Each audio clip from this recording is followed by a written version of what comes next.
بسم الله الرحمن الرحيم. إن الله يدافع عن الذين آمنوا إن الله لا يحب كل خوان كفور. أذن للذين يقاتلون بأنهم ظلموا وإن الله على نصرهم لقدير. الذين أخرجوا من ديارهم بغير حق إلا أن يقولوا ربنا الله ولولا دفع الله الناس بعضهم ببعض لهدمت صوامع وبيع وصلاة ومساجد يذكر فيها اسم الله كثيرا ولينصرن الله من ينصره إن الله لقوي عزيز. الذين إن مكناهم في الأرض أقاموا الصلاة وآتوا الزكاة وأمروا بالمعروف ونهوا عن المنكر ولله عاقبة الأمور. صدق الله العظيم. رب اشرح لي صدري ويسر لي أمري واحلل عقدة من لساني يفقه قولي. رب زدني علما. سبحانك لا علم لنا إلا ما علمتنا إنك أنت العليم الحكيم. سورہ حج واللسم سپارہ آیات نمبر 38. ان اللہ یدافع عن الذین آمنوا ان اللہ لا يحب كل خوان کفور. د دې آیاتونو نه مخکې آیاتونو کې الله تعالی دا خبره اخودله او دا واقعه الله تعالی ذکر کړله چې رسول الله صلی الله علیه وسلم او صحابه هغې چې کوم دی د عمرې په نیت باندې را روانو، احرامونه تړلیو او چې کله د حدیبیې مقام ته راورسېدل نو مشرکین مکه نبی علیه السلام او صحابه د حرم شریف نه د مسجد حرام نه منع کړل، د مسجد کعبې نه منع کړل او عمرې کولو ته پرې نه ښودل. دا واقعه ذکر شوله. اوس دې آیات کې الله تعالی دا خبره ثابتي چې د دې مشرکینو د دې د غلبه، د دې د غرور، د دې د تکبر دا به همیشه د پاره نه وي، بلکې دا به ورځ تر ورځ باندې په ښکته باندې راځي. وقل جاء الحق وزهق الباطل. چې کله حق راشي باطل به ختمیږي. دا د حق پہچان دی چې کله حق راغی باطل په خپله باندې ختمیږي. نو الله تعالی دې کې دا خبره ثابتي چې دا حق چې کوم دی راغی نو باطل به اوس ورځ تر ورځ مشرکین مکه به خرابېږي او حق به غالب کېږي. اکه شانتې وشوله د اکې ورځې نه، یعنې په 6 هجرۍ کې مسلمانانو نبی علیه السلام د عمرې دپاره احرامونه تړلي وو. د حدیبیې مقام ته راورسېدل دا 6 هجري وه او په 8 هجرۍ کې بیا دا فتح مکه وشوله. مکه چې کوم دی فتح شوله. په 2 کاله کې دنه مسلمانانو ته الله تعالی فتح او غلبه ورکړله. اگر چې د مسلمانانو تعداد ډېر لږو خو الله تعالی ورله فتح او غلبه ورکړله او فتح مکه دا 2 کاله پس غونډه مکه چې کوم دی فتح کړله. دې کې دا خبره ثابتي چې ان الله بېشک الله تعالی یدافع ختمی مټاوي عن الذین د هغه کسانو نه آمنو چې ایمان یې راوړیو. ان الله بېشک الله تعالی لا يحب نخوخوي كل خوان خن خیانت کوونکې کفور او ناشکرا. ان الله بېشک الله تعالی یدافع لرګي عن الذین د هغه کسانو نه آمنو چې ایمان راوړی دی. ان الله بېشک الله تعالی لا يحب كل خوان کفور نخوخي هر خیانت کوونکې او ناشکرا. او دینا اجازت ورکړې شو للذین د هغه کسانو دپاره یقاتلون چې جنګ کولی شي، چې هغوی سره جنګ کولی شي، بأنهم چې بېشکه دوی داسې خلکو ظلمو چې په دې ظلم کړی شو. مسلمانانو باندې مکه مکرمه کې ډېر زیات ظلمونه کېدل او صحابه به نبی علیه السلام ته عرض کو چې یا رسول الله وسلم موږ له جوابي کاروایي پکار ده. نبی علیه السلام ورته بس تاسو صبر کوئ، د الله تعالی د طرفه لا حکم نه دی راغلی او چې کله د الله تعالی د طرفه حکم راغی نو الله جل شانه حکم وکړ د جهاد، نو بس بیا پې ورځئ، بیا پې ناراسته مه کوئ. خو فی الحال د الله د طرف نه زموږ ته د صبر تلقین دی چې تاسو صبر کوئ. نو قسم تکلیفونه پر رسول الله صلی الله علیه وسلم او صحابه باندې شو. بلال حبشي رضی الله عنه واقعه ستاسو مخې ته ده چې څومره تکلیفونه به ولا ورکړل. نبی علیه السلام باندې لري غورځول شوي د اوښ ډک لري دا نبی علیه السلام باندې غورځول شوي دي. د طیف واقعه کې نبی علیه السلام باندې د کاڼو ګزارونه شوي دي. او د اهل سنت والجماعت دا عقیده ده چې د ټول انسانیت وینه را یو ځای کې د پیغمبر د وینې یو څاڅکي ته نه رسي او بیا د ټولو انبیا علیهم السلام وینه را یو ځای کې د رسول الله صلی الله علیه وسلم وینې ته نه رسي. هغه وینه د نبی علیه السلام نه بدلې ده. خو بیا هم د الله د طرف نه د جهاد حکم نه صحابه او نبی علیه السلام به حکم کو. خو چې کله کفار او مشرکین مکه مسلمانان تنگ کړل او رسول الله صلی الله علیه وسلم یې په هجرت کولو باندې مجبور کو. ابو بکر صدیق رضی الله عنه نبی علیه السلام دا دواړه روان دي د شپې ټیم د هجرت کوي او په لار به مسجد کعبه ته نبی علیه السلام قتل او د سترګو نه به اوښ کې بهدلې او ورته به وی چې ای کعبه او ای حرمه زما د زړه دا نه غواړي چې تاسو نه جدایي اختیار کما خدا ظالمان مې د کې نه پریدي. نبی علیه السلام ابو بکر صدیق سره دی او ورته وی دې خلکو خپل پیغمبر د کړي نه اوستو د دې خلکو د هلاکت ټیم راغی د هلاک پوس خلاکی چې څنګه نبی علیه السلام مدینه منوره ته ورسېدو دا آیاتونه نازل شو او د جهاد حکم راغی. لومبنې بیا جنگ بدر وشو. په جنگ بدر کې ولا د سبلا اولګوله چې بس په شرمونو باندې مو شرمېدل او چې کوم لوی کفارو لوی سردارانو 70 کسان د چې کوم دي مردار کړی دي شو او هغه حالان کې زر کسانو مسلمانان 313 وو مسلمانانو سره وو توري ټول مسلمان 313 کې صرف وو سر توري او بسر او سامانو بل تر د مشرکین مکه هغه چې کوم دي زر کسان هر سره تورا هر سره ډال هر سره چې کوم دي نیزه هر یو شی سره پورا خو الله تعالی ورله شکست ورکو. نو دې آیات کې دا ډومبنې د دې وجنه عبد الله ابن عباس هم فرمایي چې دا ډومبنې آیات دي چې د جهاد په باره کې نازل شوي دي. د دې نه مخکې 70 آیاتونو کې د جهاد ممانعت چې کوم دي بیان شوي دي چې جهاد بلا نه کوئ جهاد یې منع کړی تاسو به جوابي کاروایی نه کوئ. نو دا ډومبنې آیات دي. نو دې کې الله تعالی فرمایي او دینا اجازت ورکړې شو په دې صحابه کرام ډېر خوشاله شوي ګوره چې د جهاد د اجازت ورته ورکړې شوي که نه دي به ډېر زیات خوشاله شوي په دغه ټایم کې. او دینا ځکه چې خپل تپوس خو سړی وکړي که نه خو ځان به دشمن باندې مړ کړي خو لکه او غوسه خو یخه کړي که نه او دغسې خو به دې قسم تکلیفونه ورکول هغې به هېڅ نه صبر به. او دینا اجازت ورکړې شو للذین هغه کسانو ته یقاتلون چې د هغې سره جنګ کولی شو بانهم ځکه چې په دوی باندې ظلمو ظلم کړی شو ان الله بېشک الله تعالی علی نصرهم د دوی په مدد باندې لقدیر خامخا قادر دی. ان الله بېشک الله تعالی علی نصرهم د دوی په مدد باندې لقدیر خامخا قادر دی. مطلب دا دی چې ایجاد دي ته ورکړی شو په دې باندې ظلمونه شي اوس په دې خپل تپوس کوي اگر کو دې ډېر لږ دي کافران ډېر زیات دي خو الله تعالی به د دې مدد کوي او الله تعالی د دې په مدد کولو باندې قادر دی. ان الله علی نصرهم او بېشک الله تعالی قادر دی بېشک الله تعالی د دوی په مدد باندې لقدیر خامخا قادر دی. تاکید سره وفرمایل الذین ها کسان اخرجوا چې ویستلی شوي من دیارهم د خپلو کورونو نه بغیر حق په ناحقه سره په ناحقه باندې د کورونو نه ایستلي صحابه الا مگر په دې خبره ان یقولو دا چې دوی ویل ربنا الله رب زمونږ الله دی صرف په دې خبره د خپلو کورونو نه او د خپلو کلو نه ایستیو. ولولا دفع الله کچرې نه لرګولې نه مټاولې الله تعالی الناس خلق بعضهم بعضی د دوینا ببعض په بعضو سره لهدمت نو خامخا به منهدم شو صوامع یعنی خلوت خانه و بیع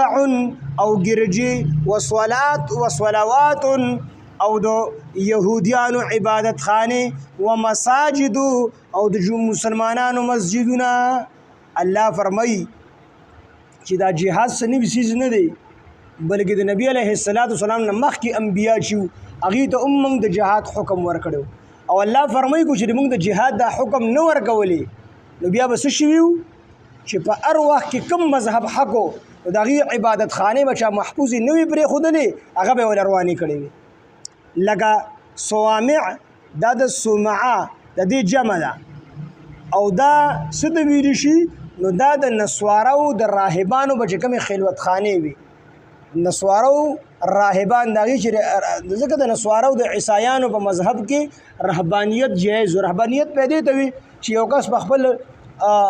کډ او کاټن راواغستل یو غار کې به کېناستو او هلته به صرف د الله تعالی عبادت کو او په وخت د ضرورت به خوراک کو نه به یې سره خبرې کولې نه به یې غم خادي کول نه به یې ښځه کوله نه د بچو تربیت به یې کو ښځه به یې ونه نو بچي به یې سو هېڅ به یې نو هېڅ به یې نو بس صرف دومره به یې دغه کوله چې به یې خوړه او د الله عبادت به کو د خلکو نه به یو سیټ ته ناست نو دا د راهبانو هغه ځایونه دې ته چې کوم دی صوامع ویلی شي. نو الله وی دا به ځکه چې د عیسایانو د عیسی علیه السلام په وخت کې عیسیت مذهب حق و نو په هغه وخت کې بیا د راهبانو د خلوتخانې چا نه وې پرېښي نور مذهبونو والا آتش پرستو مشرکانو به دا نه وې پرېښي دوی به عبادت خانې به ولې هم ختم کړې وې دوی به هم ختم کړي وو او چې هغې ته د جهاد حکم و نو د خپلو عبادت خانې حفاظت وکړو. دا جهاد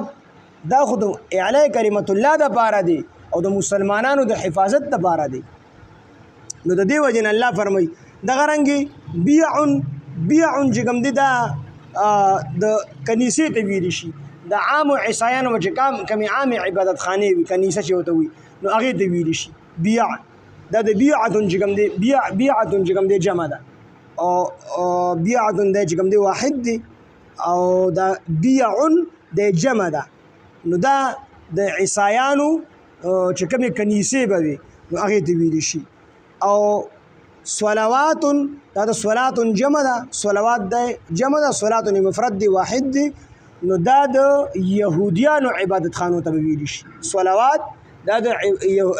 یهودیانو عبادت خانې او بیعن دا د عیسایانو عام عبادت خانې کنیسه چې ورته وي او صوامعو دا د عیسایانو د راهبانو هغه د عبادت چې کوم ځایونه بو. نو الله وی کو چې مونږه جهاد نه مقررولې او د خلکو جهاد نه کولې نو په خپل وخت کې هر مذهب حق و یهودیت په خپل وخت کې حق و بیا وروسته منسوخ شو عیسایت په خپل وخت کې حق و بیا وروسته منسوخ شو اوس زمونږ دین حق دی او دا به تر قیامته پورې دا حتی حیات دی. نو په دې خپل هغه مذهبونه ذکر نه کړل چې کوم آسماني مذهبونه نو خلکو د ځان نه ذکر کړو لکه د آتش پرستو چې کوم مذهب دی د هندوانو کوم مذهب دی دا الله تعالی ذکر نه کړل مندرونه به ذکر نه کړل ځکه چې دا د ځان نه جوړ کړي دا د آسماني کتاب او د اسمان د الله تعالی مذهبونه نه دي. نو دلته کې الله تعالی فرمایي چې دا جماعتونه به محفوظ نه کنیسې به محفوظ نه په خپل وخت کې دغه رنګ چې کوم دی د یهودیانو عبادت خانې به محفوظ نه وي او د راهبانو عبادت خانې به محفوظ نه وي خو چې موږ جهاد نه فرض کولې نو الله فرمایي چې ولولا دفع الله خو چې موږ نه لرکولې الله تعالی الناس خلق لرا بعضهم بعضې د دوی نه ببعض په بعضو سره په مسلمانانو سره دا کافران ختم کی د کافرانو مقابله وکړي نو خپل عبادت خانې خپل کتاب خپل مسلمانان دا محفوظ کی دا مطلب دی د آیات ښه ولولا دفع الله کو چرې نه دفع کول الله تعالی ولولا کو چرې نه لرې کولې الله تعالی الناس خلق لرا بعضهم بعضی د دوینا ببعض په بعض سره لهدمت نو خامخا منهدم شیو صوامع د عیسایانو خلوت خانه و بیع او د عیسایانو کنیسه صوامع او بیع کنیسه و صلوات او د یهودیانو عبادت خانه و مساجد او د مسلمانانو مسجدونه یذکرو چې یادول شي فيها بايګه اسم الله نوم د الله تعالی کثیرا ډیر ولینصرن الله خامخاب مدد کوي الله تعالی من د هغه چا ینصره چې مدد کوي د دین د دین مدد څه د جهاد کول دغه د جهاد فضیلت ذکر شو چې څوک د الله تعالی د دین مدد کوي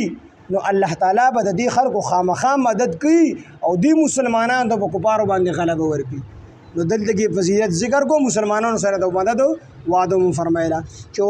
ولینصرن الله او خامخا به مدد کوي الله تعالی من د هغه چا ینصره چې مدد کوي د دین یعنی د الله تعالی د دین. ان الله بشک الله تعالی لقوی ډیر طاقتور دی عزیز او ډیر غالب دی.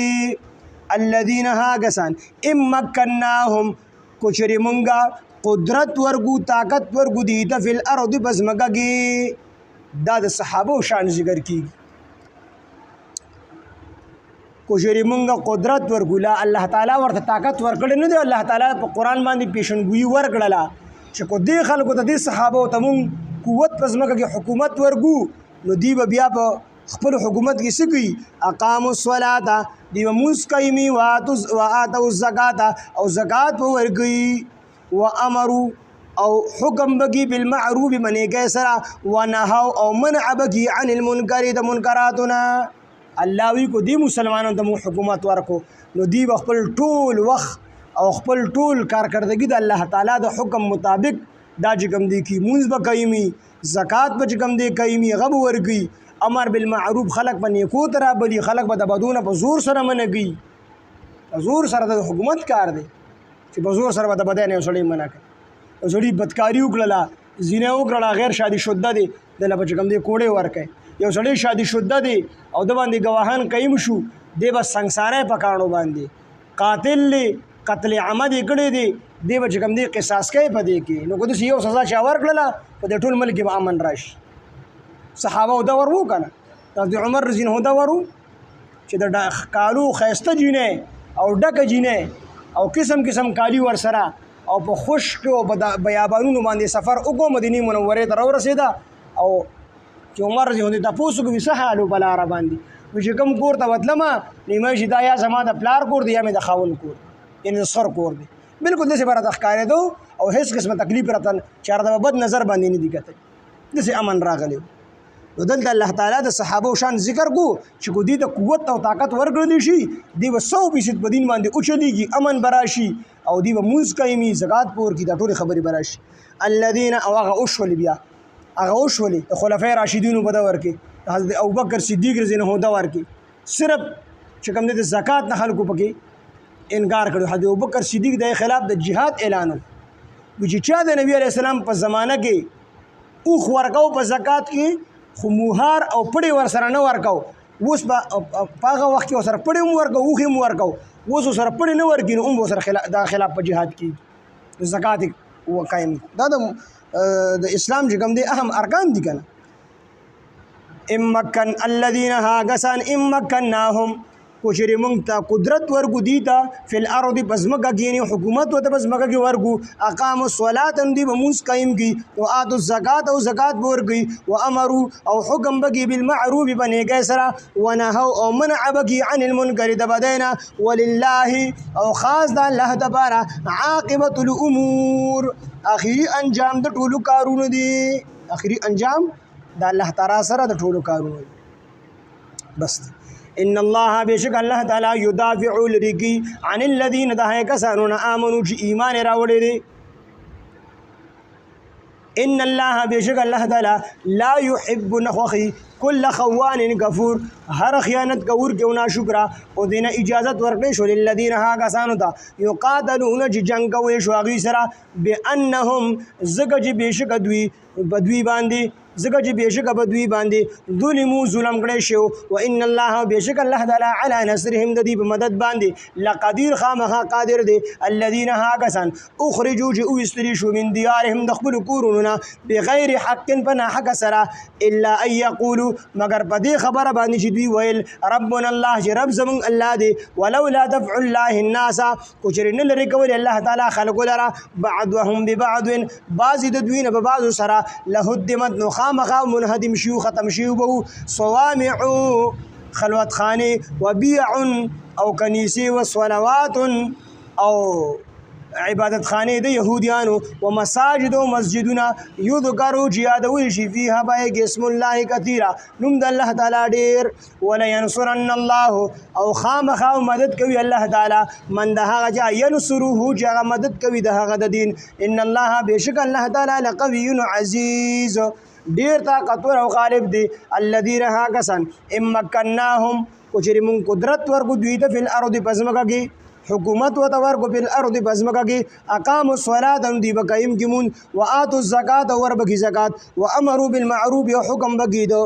نیکو ونهو او منع بکی عن المرکن تبدون ولله وخاص الله تبارك عاقبه الامور اخری انجام د ټولو کارونو دی سبحان الله وبحمده سبحانك اللهم وبحمدك اشهد ان لا اله الا انت نستغفرك ونتوب اليك سبحان ربك رب العزه عما يصفون وسلام على المرسلين والحمد لله رب العالمين